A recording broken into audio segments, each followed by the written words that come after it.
So geng, korang pun faham sekarang punya charger banyak orang dia terbeli salah. Wattage-nya 30 ada, 40 ada, 100 ada, 100 lebih ada. Banyak charger dia tulis 120 watt, dia tak exactly bagi korang 120 watt. Yang ini dia UK adapter, dia pun sangat slim compare dengan dulu punya jenis yang macam ni adapter kan. Korang tengok dia yang macam ni besar, okey. Yang ni nak pakai travel senang. Dia ada dia punya point. Kenapa Adrian recommend bagi korang? First thing, harga untuk Tranio fast charger adapter ini RM263.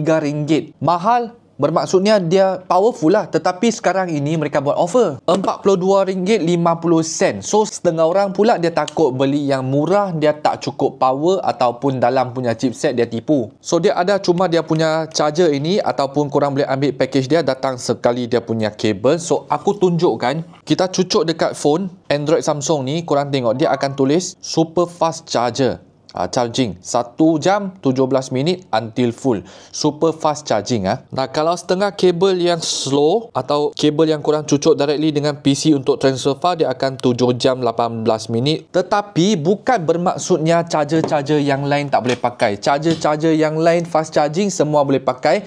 Yang ini kebaikannya 120 watt. Itu pasal kemungkinan disebabkan dia keluar satu port saja, sebab dia nak support full 120 watt untuk korang charge korang punya laptop, iPad, semua pun dia akan support, disebabkan macam kalau iPhone Adrian, dia memang support 40 watt max. Stable performance. Nah, kotak ni memang legit legit macam original. Dia memang ori pun. Korang scan dekat sini, make sure it's original. So dia boleh charge Android, iPhone, laptop, no worries. Yang penting sekali harga yang murah, adapter yang power, yang ori. Dia bukan yang clone. Okay, so korang jangan risau. Tranio ni sekarang mereka punya brand semakin dah naik.